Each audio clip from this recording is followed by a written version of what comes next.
Welcome to News of a Different View. My name is Don Black and I'm your host. This evening we're going to talk about an issue that is very, very important to the Dayton area community.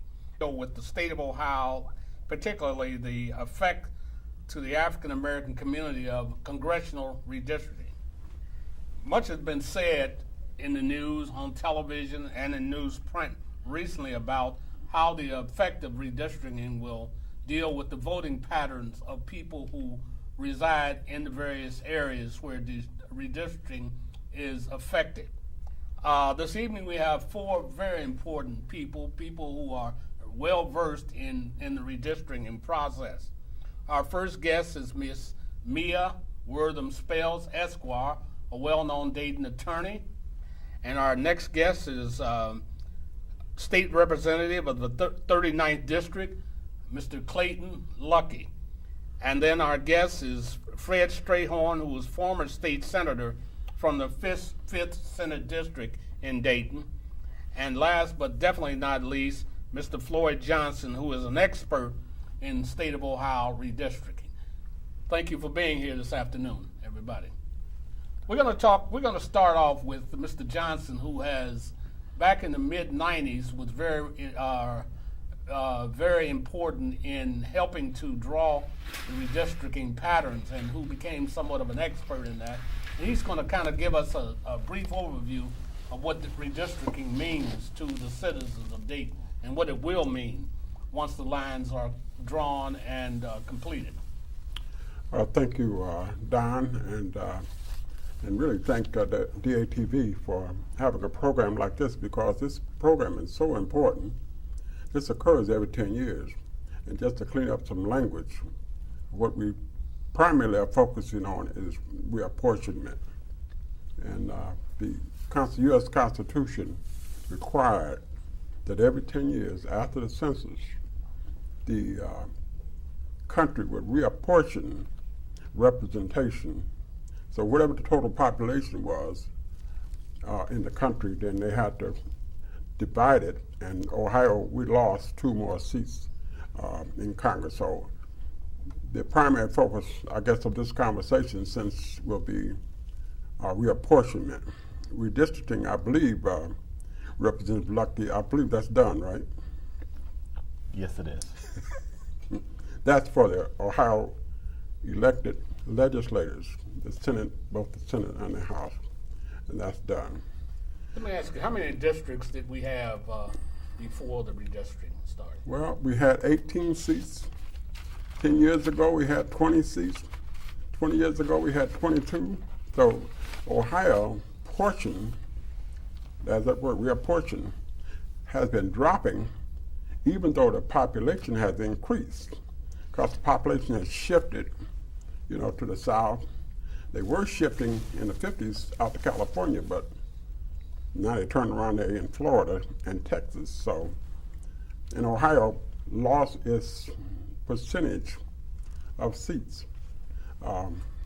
Once the Department of Commerce completed the census and looked at Ohio's population, well, they looked at the total population of the country divided by 535, and they came up with 731,000 persons to represent a congressional district.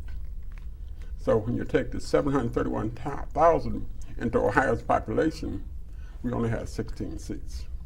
So that meant that somebody had to go. That's when the politics got involved in it. And rumors floated back and forth. We're going to get rid of percentage, and then they won't get rid of somebody down here. And Montgomery County happens to be, I think, percentage. The Democrat that represented Cleveland was pretty easy because nobody liked Dennis. But Ohio in Montgomery County, they have to get rid of a Republican. That's where we are right now. Okay, State Representative Luckey, you're currently in the House and have been very active in this particular process. Where are we at right now? Right now, it has passed. The original House Bill 319 has passed. The Democratic Party has decided to referend that particular agreement, take it to the voters. So we're now in the process of the referendum to take that back to the voters, to make the voters decide we need to draw a new map. In the meantime, the Republicans have came back to the black legislators of the state of Ohio to try to cut a deal on new districts. And one thing that we ask is that they put all minorities back together across the state. So right now we have everyone close together in Cleveland, everyone in Columbus is almost there in one particular congressional district. In Dayton, they put back Dayton all back together. In Cincinnati, there's a small portion. Toledo, there's also a small portion that's not put back together yet. Okay, when you talk in terms of back together, was it split? I mean, how was it split up before they put it back together?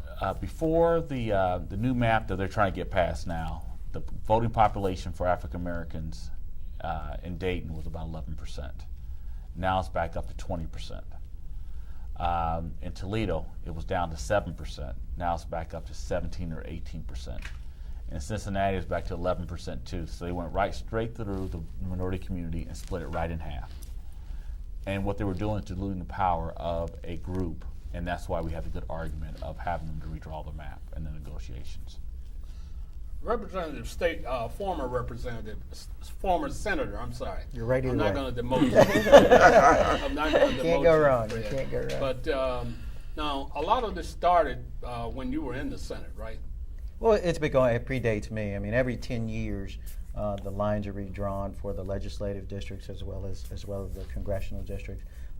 It has occurred once while I was in the legislature at the I think 2001, 2002 is when we did it last time. And so the current districts are a result of a period that I served in the legislature. But again, it happens every 10 years. And as Floyd was explaining, it's really about making sure that the representation that happens in Washington is reflective of the proportion of the national population that your state represents. And so while Ohio has been increasing in population, other states have increased in population more, and so they're attributed greater representation in Washington, D.C., as an example, than Ohio has been. And that is very important to the general public, and they need to understand why this is important, because in Washington and Congress and in Columbus and the legislature, resources are allocated to districts, to communities, to states, and as a result of those allocation of resources, good things happen or bad things or good things don't, because you don't have the resources to do that. We had an example of a possibility of that kind of resource allocation when we were looking at getting $400 million from the federal government to do passenger rail. That would have created 8,000 jobs in the state of Ohio. A lot of that sort of thing happens based on the kind of representation, how strong they are, how long they've been in office in Congress or in the legislature, because they have seniority and they know how to work with people, and they're powerful voices for your communities, and they can help accomplish those things and get those resources allocated to your community. So it's a very important thing. A lot of times people gloss over it because the context of it has been more about parties as opposed to how it affects constituents or communities.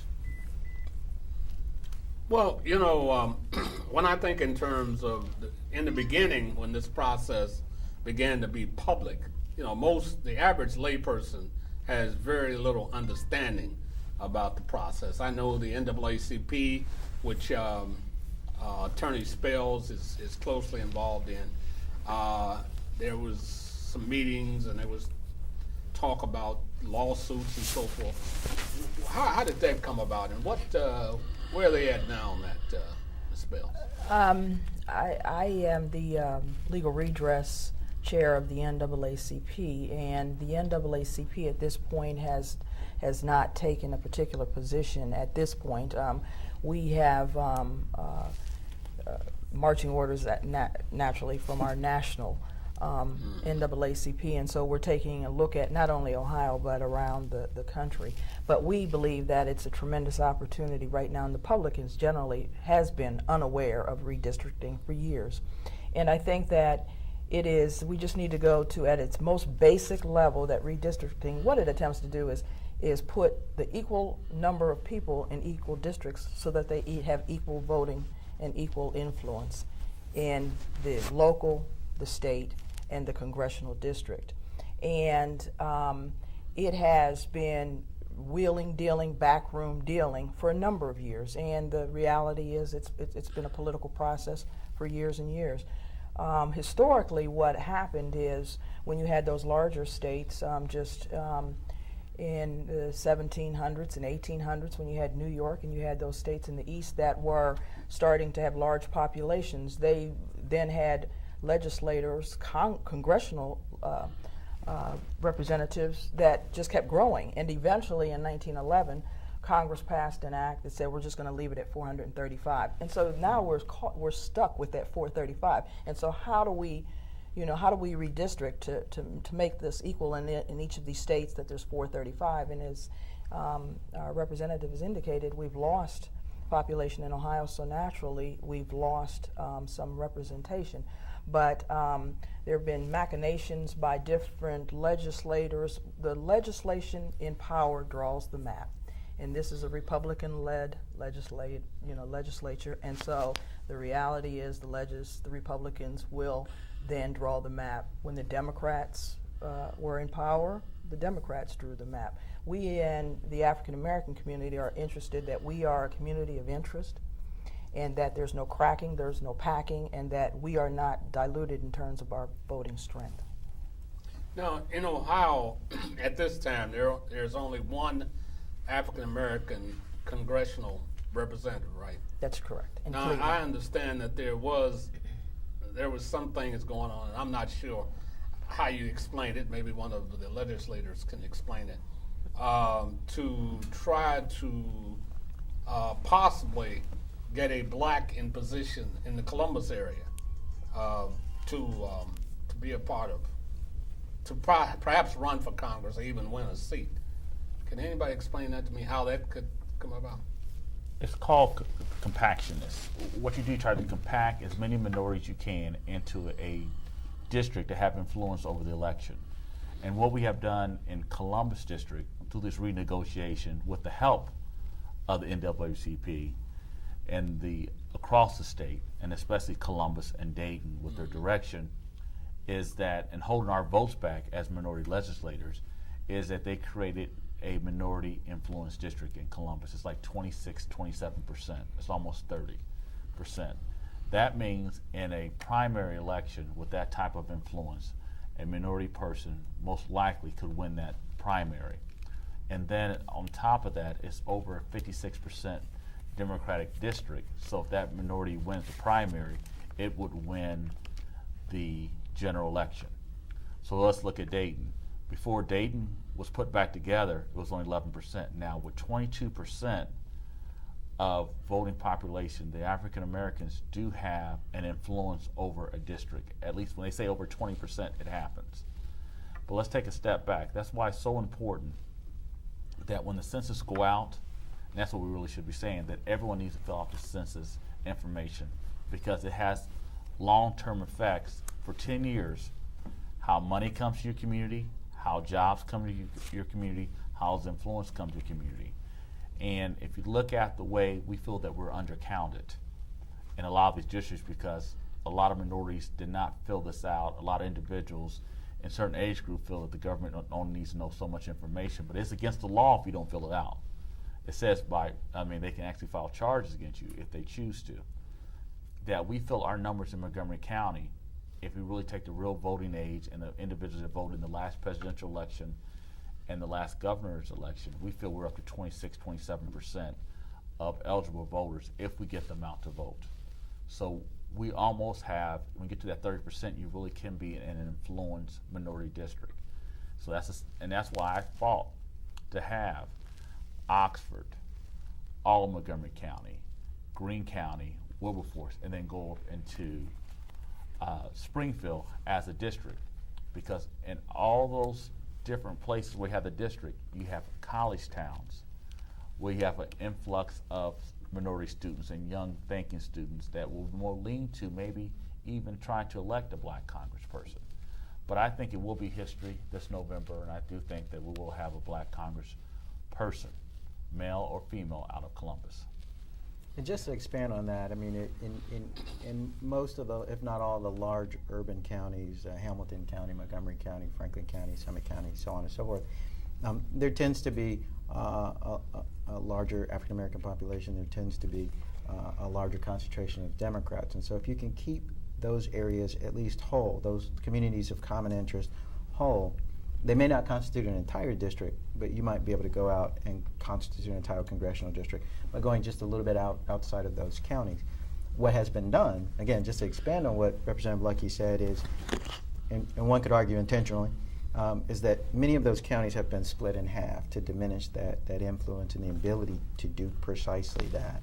And it weakens the effort to elect African Americans in those communities. And so it's been done the other way to limit the ation. And so I think what they've done very well is argue trying to get that reconstituted. And I think they have a lot on their side to make that case in terms of one of the things that's advocated that we do when we do reapportionment is try to keep communities of common interest together. So they actually have that on their side in the things they've been doing. But I really think they've done a tremendous job with the reapportionment. Another name for it is gerrymandering. Right. Now, gerrymandering is a negative word, but it's really not illegal. And what the Republicans have allowed themselves to do, they're kind of now the tail wagging the dog because of what they tried to do in splitting the black vote, realizing that there's another element involved, and that's the Voting Rights Act. And I was surprised when I was chatting with some legislators. That's why this program is so important, is that the couple of legislators that I spoke to said, well, I didn't know you could sue under the Voting Rights Act. And I said, yeah, the Voting Rights Act. This whole process started with a lawsuit. And boy, everyone was just so upset. Nobody wants a lawsuit, and especially the Republicans don't want a lawsuit. Yeah. And so, as a result, they're trying to, amend the way that they are doing things by setting up their defenses. So the Voting Rights Act is very, very important. It all started with this lawsuit, the Dred Scott decision, in 1857, and where he and his wife Harriet sued for their freedom, and they lost. That's when the Supreme Court said that a black man didn't have any rights that a white man had to respect, and from that we ended up in a civil war, and then they started amending the Constitution and to include blacks. But like you say, it's all politics. No one wants to give up their turf. And if they could count black people, 3/5, but they didn't have to worry about them voting them out of office. So we've had voting rights since the 1800s, but we didn't have any enforcement power. So the voting rights gave enforcement power, so that if you don't do right, was a nice little lawsuit, and that's why the lawsuit was so important. And but now we can't go forward with the lawsuit because the Republicans have brought themselves in line, and really we'd be suing the Democratic Party for making a mistake. I understand that the leadership really kind of issued a threat to the black elected officials and said, if you guys don't go along with us, we're going to run somebody against you. I don't know. Representative Luck can talk about that a little bit. Is that a fact? What was said is that we need to stand united, and by being united, you have to be strong, and you needed all that chain and that link together. And if you don't have a partnership, if you can't be the common ground, then it'd be no different than somebody running against you. You have a different ideology in the city council. they'll run somebody against you. And I think that's the preference that we need to say, is that if you're going to be a Democrat, you need to be a Democrat. If you want to, the problem that we have with the first map is that the Cleveland folks got their district, but they went through and cut that deal. They let Dayton be split up, Cincinnati been split up, Columbus was split up, Toledo was split up. That's not true partnership. And I think what they were trying to do with the statewide is create a true partnership, saying, if we're going to die on this vine, we're all going to die together. So that's why that came up. So if first took it that somebody would run against them, I would say if you went against and gave them the 7 votes before we worked out this deal, I think you had a hard way to go in the caucus and all that. And it's no different than them trying to kick Jared Martin out as a Republican for not following the rules and regulations.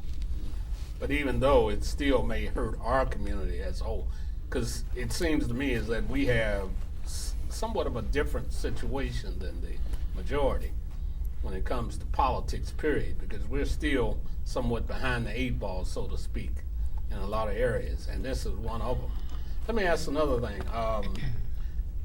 And like I said, I'm not an expert in this, so you clear it up, but at one time they were talking about when the district was split, if it was split, then Speaker of the House Boehner would have part of the black community, and Mike Turner, and I'm not sure what the other. Steve Austria would have the other part.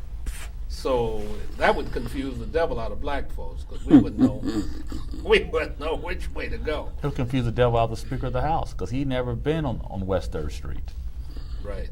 And more than just confusing those folks, it would really diminish the impact of their vote in order to have the kind of representation that they want. And it goes exactly to what Floyd was saying about the Voting Rights Act. It explicitly says you're not supposed to do that. You're not supposed to purposefully do something to diminish the impact of the minority vote when crafting these districts. So, and there would be a case there.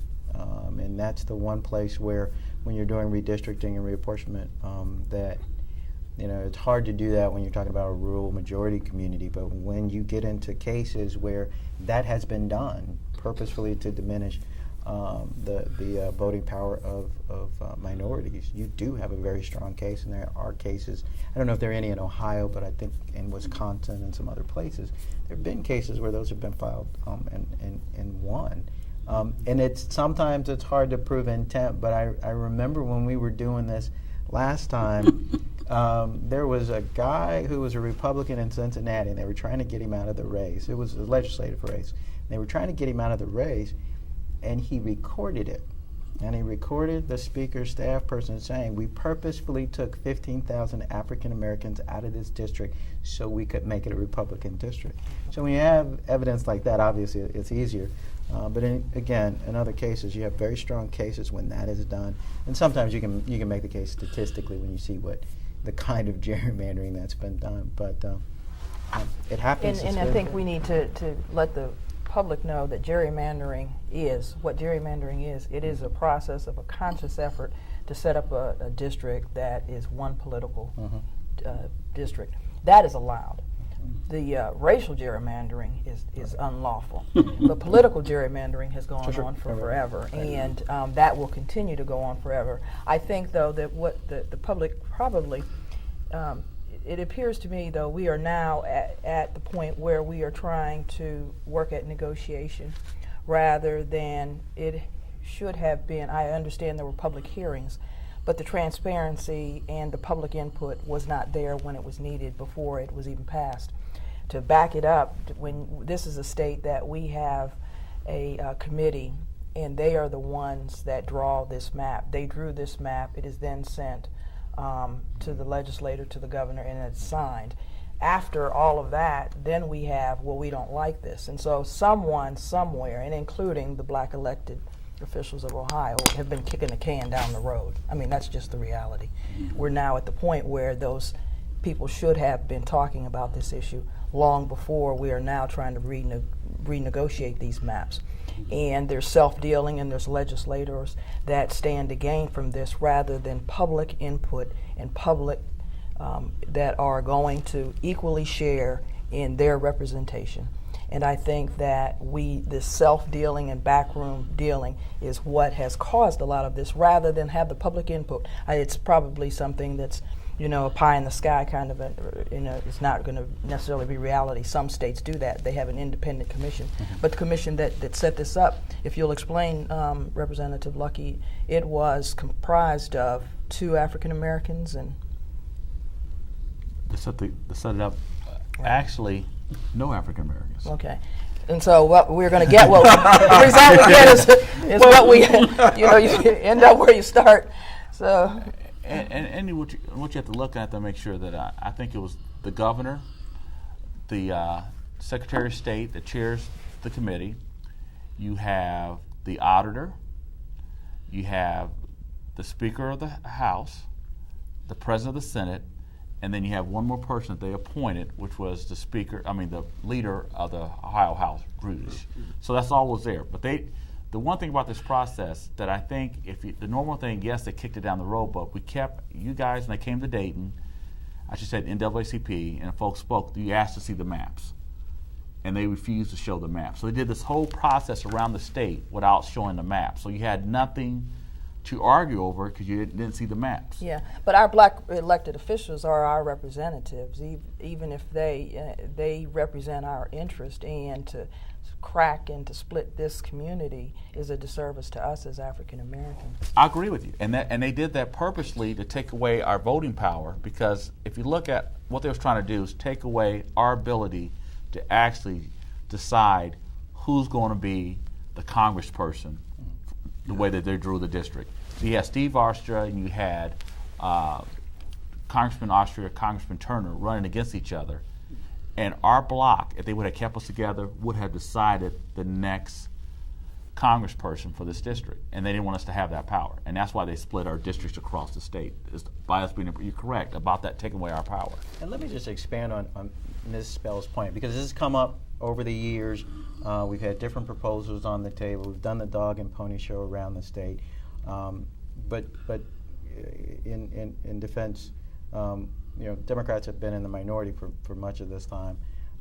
And so, you want to pass something, but you don't want to pass something that compromises you, that's worse. And one of the things that happened was they had a very good deal, but if there was a tie, the tiebreaker became a very Republican Supreme Court. And with some of the decisions that have been happening, just not comfortable with that. And so we were arguing for a tiebreaker that neither side would be able to predict, which was going to make that commission that was a fairly good makeup act in better faith, right? And so you go through those kinds of game playing and trying to get to something good. And so at the end of the day, you have to stand on principle and make sure that you're not doing something that compromises your words. But the bigger implication to the general public is there probably needs to be an amendment, and this, I don't think that this comes from the legislature. Just after the years that I've spent doing it, I don't think you're going to get that. It's a very partisan place. Whatever deal's on the table, usually somebody's trying to get an advantage at that. And so I think when you have organizations like the NAACP and the League of Women Voters, I think it comes from someplace like that, and I think it comes as an amendment to create a fairer system that addresses some of the things that needed to be done. But the implication is, we had a gubernatorial race that was lost by 2% of the vote, but you have districts that are drawn so aggressively that the legislative makeup is so heavy with regard to the majority party that you get these overreaches and these aggressive sorts of policies that would suggest that the general public in Ohio gave you a mandate to do these things when they didn't. The statewide elections showed a state that was asking for, a population that was asking for a more balanced and fair approach to policy in the state of Ohio. What you got as a result of the way those districts were drawn was not a representation of what the people said they wanted. You got a representation of winner take all, we're going to do what we want. That's not in the best interest of the general public, and I think that's why we have to make sure the general public understands this more. It's not one of those sexy issues. It's not something that people sit around at night talking about, gee, I wonder what they're going to do in redistricting, we need to go down to the meeting. because they don't really understand how it impacts their day-to-day lives. It's a little bit of an abstract, and we need to do a better job of making sure they understand who represents you really does impact what comes or doesn't come to your communities. Yeah, now, one of the things that Representative Lucky mentioned was that if this deal goes through, you have, what, 22%? It can be for Montgomery County. Yes, It's going to be 20.1. 20.1. And I believe at the district, the senatorial district that Fred represented, I know initially it was only 34%, a minority. I don't know what it was at the end because people moved. I know when Ryan had it, it was 34%, and the Republicans spent $700,000 to defeat her, but she won anyway. And I don't know how much they spent to get you out of there. How much they spent? 908. 900. See, so and they really, in terms of controlling things, really didn't need the seat. They just wanted to make sure that they didn't have another voice because 10 years ago, Senator Strayhorn, he did an excellent job, but it was kind of, like I said, it's like right now. It was after they had made up their mind, and nobody likes to be, seen as having made a big mistake. And I was just commending him, before the show, and he actually picked up some votes, but just wasn't enough to change things doing that redistricting. Now that they had done some things in Cleveland, but Jeff Johnson was a young senator from Cleveland, and since it was my responsibility that was given to me by Senator Aronoff to do the minority districting, then my communication with Jeff Johnson, we got that cleaned up. And once Jeff got everybody taken care of, like we worried about who lives on this side of 3rd Street and who lives on that side. Well, he took care of all that because I don't have a clue what goes on in Cleveland. So when the map was done, he was satisfied, the Democrats in Cleveland was satisfied, the African American Democrats. And, the map was passed. Now, it gave the Republicans a strong voice because they had the majority, and it went all the way up to the Supreme Court, and they voted 9-1 to approve the map. But what I attempted to do was to talk to some white Democrats to get them to organize and not, focus so hard on our community, and they just wouldn't do it. They were just determined that they were going to run the black districts, and they wouldn't do it. I said, well, we're going to have to do what we got to do, and we got our districts. But what it did, it weakened the Democratic Party, and if the Democrats don't win this race, they could face extinction in the state of Ohio. That's how serious this thing is. Because Vern Wright, who had been in the House for 25 years, southeastern Ohio, that's most of the people come over from Kentucky and worked in the mines. Nobody was voting down there. You think black people don't vote? Down there, they vote maybe 18, 22%. Because they just, they weren't getting anything out of it. So if the Democrats if this deal doesn't work, and if you don't have anybody representing you, why bother? That's And let me hop in there and reaffirm my previous statement, which is, because you said they didn't need the seat, and in some respects they did need the seat, but they wanted to do some things and they needed that seat, and my colleagues Sita and Lorraine, they needed that seat. Senate Bill 5, which was the bill to end collective bargaining, passed by one vote in the Senate. And I think they knew they wanted to do this kind of policy, which, like I said, is counterintuitive to the statewide election and what the mandate of the people was to do. Mm-hmm. And so that doesn't pass if they don't have those seats. And so I think on some level they spent as much money as they did to do that, and those seats are drawn as aggressively as they are in the Senate in particularly, so that they can do that sort of thing. And so, see, I wasn't aware of that. That's why, conversations like this are very, very important before, the fact. And Fred's being modest. Also, in the last Strickland budget, it was passed with the help of the Democratic senators and the leadership, Republican leadership. That's how that last budget passed. Mm-hmm. So they wanted those seats because they wanted to create that they would never be in that predicament again when they knew that they had the vote and put the Senate leadership into position to do good government. That last budget why it got passed was because of good government. And they voted for it because they didn't want to shut the state down. And that's what we're headed for. That's when the House had control, the Democrats had control of the House. And the Senate had 15 senators. Was it 15? Yeah, 15 or was it 13? 12. 12. And with the 5 leadership position, they passed the budget. So I think it's so important, as the attorney talked about, you talked about, we have to look how they draw districts. Because they don't draw districts just because they feel good. They draw districts for a power advantage. And until we let individuals understand, that's why this referendum is so important, you can draw wherever you want to. But if you don't draw it as a fair way, we'll put it to the voters to vote on it and make sure it gets to be a fair way. And that's how come Senate Bill 5 was so important. The same type of energy in Senate Bill 5, I feel, is the same type of energy in this redistricting, and also in the voting rights we think is so important, the 194. So I mean, this is all interrelated, what they were trying to do. They was trying to stifle the true middle class, working class individual. This is against the working class, this particular map that they're drawing. They don't care, they draw all, they split all the power up of the middle class. The map that they're going to propose, or the map that's already approved? The map that was approved, the 319, is a family. What about the one that now, I was reading the paper today that they think that they have a deal. Do they have a deal? I think that we have to see the numbers. People can say anything they want to on a piece of paper, but we want to see actually the lines, the streets, as you said, the voting addresses, to make sure that those numbers are actually what they're talking about.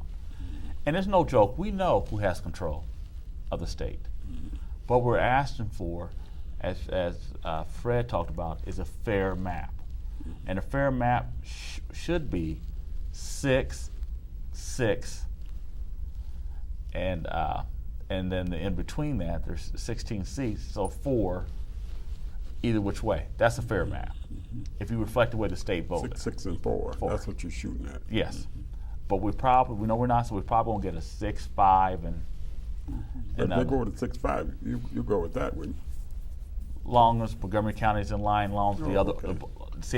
See right now as I'm looking at Montgomery County, making sure they're whole, especially the minority community, but also have other African Americans in Cincinnati, have African Americans in Columbus, have African Americans in Toledo, and Cleveland that we have to make sure. And I was going to say, just because they draw a district to be a minority lean against the 51% when they go from Cleveland down to Akron, does not mean a minority is going to win that seat. Right. I But mean, you know what? nothing's guaranteed. My feeling, they may not be a minority in that seat. But it's still a community of interest, There you and go. that's the Voting Rights Act mandates that, and so Right. that first and foremost, it never should have been overlooked ever. Right. It should have been on the table at all times, and how we ended up with splitting the Dayton community, and cracking the Dayton community of African Americans, it violates Section 2 of the Voting Rights Act. Right. And the Voting Rights Act, if we can explain to those who are listening, is it is something that was Lyndon Johnson in 1965. They voted the Voting Rights Act, and what it does is it tries to ensure that there's no longer any discrimination or intimidation of African Americans based in voting. And we had a history of discrimination and intimidation. And then in 1992, they added an amendment, which is Section 2, which is permanent. Some parts of the Voting Rights Act have to be reenacted every so often. Some parts are permanent. And with the part that's permanent, it indicates you cannot do voter dilution. And so when you split the Dayton community, you have completely done voter dilution. I mean, there's just no ifs, ands, or buts about it. And I think that's, and in terms of the handbook that they used, their guidelines, it indicated that they needed to maintain communities of interest. Also, if there are, the viewers, if they understood that the machinations that have taken place, you'll draw a map and draw the map, not a contiguous or bordering communities, but you'll take a community and then go 2 communities over and add that to that. And so these kinds of things are clearly what you're talking about. They're doing these things just to affect the political process and its political party. And I don't necessarily want to talk about partisan politics. I just want to talk about the fairness to the African American community. And I think that that is fundamental in the Voting Rights Act, and I think that's what we need to, in terms of, you know, my constituent, and I talked with Floyd about if we were to engage in any civil litigation, it would be based upon the Voting Rights And Act. we still have our money. We're going to sue. If it doesn't come out right, we're still going to sue. If we sue the Democrats or Republicans, we say we don't have any permanent friends or enemies, just interests. Nobody's above the I law, mean, right? Nobody's above the law. Let me ask a question. Is there any ongoing education process within the African American community? Because, you know, the average John Doe has no clue about this, nor do they understand the ramifications of it. We've got a major election coming up in 2012, which is going to either elect or re-elect a president of the United States. And of course, we as African Americans know how important that was to us in 2008 with the election of Barack Obama. And there are many people that feel that this whole thing that's going on in the state legislature of Ohio, because of course Ohio is a swing state and very important to anybody that wants to run for president. How do you think that's working into the mix? OLBC, Ohio Black Legislators of Ohio caucus, raised in the last, we had our first convention in the last 10 years. We raised over $350,000 strictly for voter education. So we're going to have a bus tour, we're going to have a high school tour, get every eligible voter off the basketball court, off the playground, off the corner, and we're going to make sure that the purpose of us is to educate is your right to vote. Many people before us has fought for that vote, and we should not take it lightly. It bothers me as a legislator when folks call me and blame the reason I don't have a job because we have a minority president or a black president. But did you vote for your school board person? Did you vote for your city commissioner, your county commissioner, to show that your vote counts because they will pay attention to you? And when me and Fred served together, we were always telling our governor, we need these projects in our community to take back to our community to show that we're doing something for them to take back, as in roads, as in bridges, as in job creation. Fred was on the construction, co-chair of the Construction Advisory Committee, and I really don't want to speak to him, but I think it's so important that you understand that when we drive down the highway and you don't see minorities workers, we'll make a call. When you see a building project or Central State, people trying to hurt Central State or hurt where most of the minorities in the state, we raise those questions. And when you don't have black or minority representation in these particular key committees or things, your voice goes unnoticed. You're silent. So that's why it's so important. It's so easy. If you can't walk, do an absentee ballot. If you don't know how to fill it out, those folks will help you fill it out. That's why it's so important. You just can't mail it in. You got to make sure you have your last 4 digits Social Security number on it. You have to make sure you have your driver's license number on it. You have to make sure you sign it, date it, stamp it. You have to make sure you follow the way through or your vote doesn't count. Or you could walk to a voting booth and push a computer and vote or get assistance. So I think it's so important that we look at the education, and I agree with you, Don, that it's up to us as a community leaders, us as your ministers, us as your school teachers, us as your neighborhood leaders, your block leaders, to make sure that we knock on every door, leave no voter unturned to go to that voting box and vote. Let me suggest something. Can I suggest something before you go to your point? Before y'all spend that $350,000, have some training sessions for the elected officials. Have some folk like Mia and some attorneys in Cleveland come in, because too many of them really were not aware of this Voting Rights Act. That's your billy club. That's another, and when you ask them to register to vote, they're just like politicians. They want to know, what do you have for me? And when you have like these redistricting, that's an opportunity to make a deal with the government. I know McGlynn did. You make a deal. When they were the minority, he made a deal with Rose. And he said, well, Governor Rose told him, you all, black elected officials, pick out all the projects and come back and give me a number. And we had never, in '68, black people had never handled any money.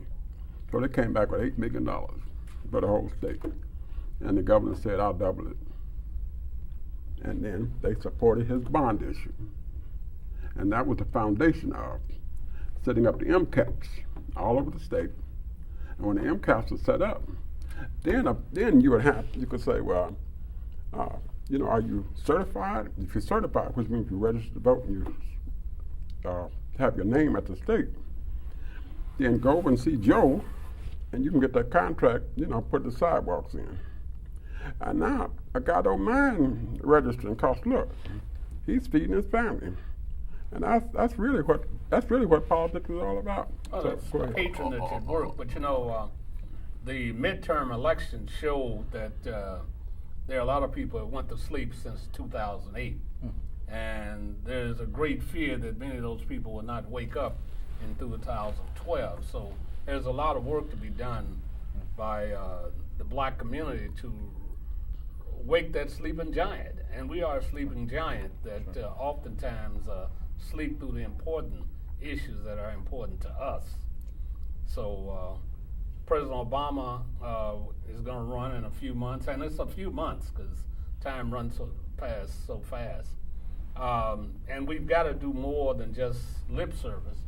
We've got to educate, we've got to orientate, and we've got to initiate some things that are going to make people excited again. Because right now, people are not excited, in my opinion. And I think that enthusiasm will come back, but we got to give them a reason to go. Yeah. And the reasons to go is that when do we have the opportunities of African Americans to then elect another African American president? When do we have the opportunity to really change the way folks think or how they act? And sometimes, and I say this all the time, we're our own worst enemies because we don't go vote, but those same people who don't vote will be the first ones are complaining. Yeah. They're the same ones that will be the first one in line to complain.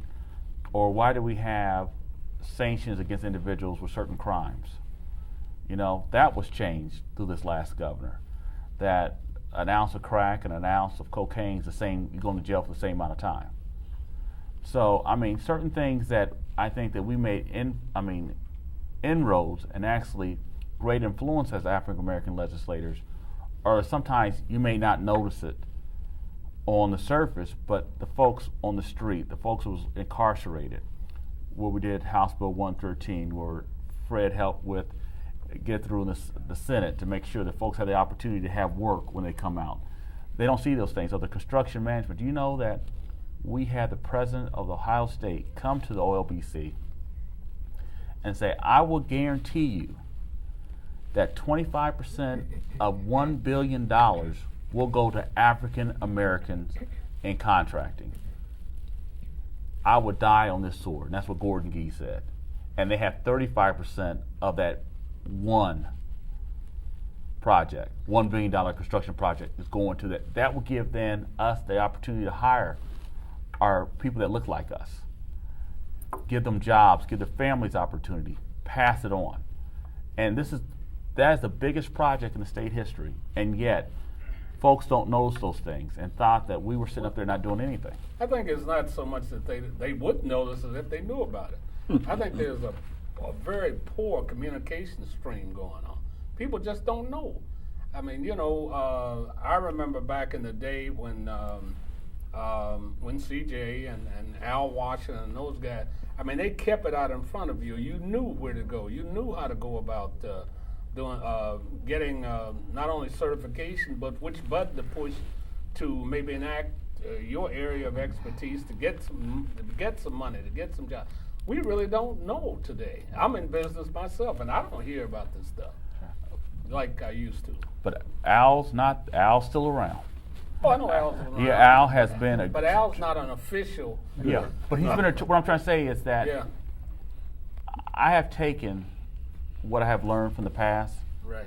How things were done to make sure things happen in the future. That's why I'm on controlling board, to make sure that they were there when decisions get made. That's why I was on finance, to make sure. I think we look past how did our African American legislators, what committees they were on, and I looked at that and make sure that I try to position myself to get on those committees. But you know what, Representative Lucky, this is a term I use with people all the time. Nobody's going to give you power, you have to take it. And I think the difference now, perhaps in some areas, not saying you or Fred or anybody that's in the legislature, but I think when Senator Bourne was in the legislature, you remember? I know his saying, and I've been told his Yeah. saying. He says, I am chairman of the finance committee, you won't get the money. And after I give you the money, you go to the controlling board, and I That's right. guarantee you won't get it there if you don't prove that there's going to be diversity There in the you workplace. go. Those guys made it happen because they took the power. It's just that sign. You know, the old saying, power to the people, you know, power to the people. You know, and Well- the people are the ones who. And I would say two things. I mean, you have to be in the majority in order to do that. That's what But last the second time. thing to your bigger concern is, it really comes down to us being able to, and Clay Cutter talked about it, is relaying what government is to people's day-to-day realities. A lot of times people just don't relate the things that they get, the things that happen that are good in their lives. They don't necessarily equate that to government having anything to do with it. And over the years, the conversation about government has been, there've been a lot of people out there just trashing it. The government can't do anything, doesn't do anything well, it's bad, they villainized it. And so consequently, people really don't focus on, and we've not done a great job of sharing the value. You know what the cost of government is, Right. but you don't necessarily think about the 355 days where everything went right, or government really played a very positive role in your life. What we tend to, as people, focus The on potholes. on the 12 days that something happened bad, that government had a hand in. That's what you hold on to. And so, one, we have to do a better job of relaying the value of government to people and to their day-to-day realities. I mean, Yeah, so- because I think, speaking of government, I think most people, when they think in terms of government, they think of in terms of Washington, D.C. But the real government is right here. Yeah. Your city commission, your state representative, or your congressman, the person you can touch and see. I may never meet President Obama Right. or any of the other big guys on the Hill. Right. But I see Fred all the time, and I see Clayton all the time, and I see Mike Turner all the time, and so forth. So that's where your government really exists. Sure. And it trickles up, not down. It starts with the block. It starts with Yeah. it starts with your block captain, your priority board. neighborhood captain, your priority board, your city commissioner, your school board folks, and that's why you need to get involved. Now, if nobody's doing that has to be done by December 7th. If nobody's loading up those precincts so they can be on the central committee, if no one is telling all the youngsters, I don't know what to call it, classes in high school now, it was civics and social problem when I was in school, Right. that they can work on election day, that's where you really get your training. Working inside the poll and get $100 and get credit in school. I mean, in class. If nobody's getting blacks in that, then we're just going to continue to, our position is going to become continually weaker and weaker and weaker. And really, that's really the responsibility of the black elected officials to make sure that we have black youngsters working inside the polls on election day. But they don't even have to be, and that's a good thing that you said that, is that and they don't even have to be the 18-year-old to work, and they can be 17 and work in the poll and get paid. Right. They can go through school and get trained and go on and go on. But I think the most important part of it is I think that we're going to start, and I can announce it now, OLBC is going to do a voter registration drive where we're going to ask, if you're not registered, get registered, and we want you to register 5 more of your friends. And they register 5 more of their friends. And our goal is to get most people registered in the African American community across the state. And another step, I think, reason go back to redistricting, reason this is so hard now for 10 years, this is 2 months ago was the first month that African Americans and Latinos outbirth whites in America. So this is no accident that they're trying to do Wisconsin. This is no different than they're trying to pass the poll tax in Alabama. This is no difference that they're trying to do Senate Bill 5 in Ohio, because they see times are changing. Right. And you try to put your guard around you, bring all your soldiers close to you and protect you. And I think that's why they're doing this redistricting so hard and these rules and regulations. So if we say what it is, and I'm a person that believes, if you're going to do it, tell me you're going to do it. And then you don't have to worry about it. So I think this whole conversation is a way, the reason they split the community up is dilute the power, because they saw the shift in the birthing rate has changed. That's right. And and the folks don't look at that. And I think that we need to look at it across. And the other thing of it is, we have forcing our students, most of Dayton Public School students and most of African American students are not just going on the street. They're taking that second step into college, a 2-year degree, trade school, or the Air Force, or Army, Navy. So they're becoming more professional, and that means they're going to get more educated than their voters. And the one thing, this funny thing you hear people talk about, once you educate a voter, you have to really look out and see what's going on. Exactly. So back to the redistricting subject as we wind up this evening. What can the average citizen do at this point? I'm sure there's some letters they can write, some telegrams they can send, some telephone calls they can make to their legislators, to the governor, to the Speaker of the Ohio House. What can people do? Well, I think that first and foremost is educate. You have to educate yourself, and I think that if we, for example, as Floyd had indicated, there's an article in the paper today, we first need to go back and educate ourselves and go back and figure out what is gerrymandering, what is redistricting, and all of that.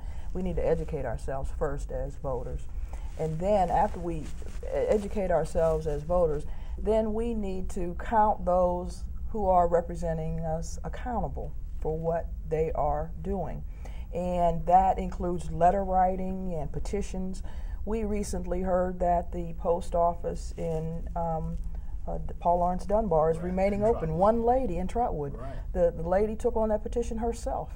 Absolutely, yeah. And someone listened. And years ago I talked with Dixie Allen when she was a representative, and she indicated that there was something before the legislature, and they came in with wheelchairs, and you go down to your state legislator and talk with them personally and take busloads. They listen, they hear, and so I think that we need to, communities of interest, whatever your organization is, if it's a sorority or a club, we need to band together and we need to go down and let them know that we are a community of interest, we have a voting strength, we have voting power, and hold our elected officials accountable. There is power in numbers, and I believe that every organization in the community should know what it means for us to maintain our power base in the community, because we've seen it in the past, and it's going to be more crucial in the future for us to maintain our power base. I'm very, very happy to have had each one of you here today. Representative Lucky. Remember him in the next election? Thank you. He's going to run for governor next time, just teasing. And Attorney Spells, who is a very capable attorney in Dayton, remember her? And former senator, who may be a senator again or a governor, we don't know, but I'm sure he's got political aspirations somewhere.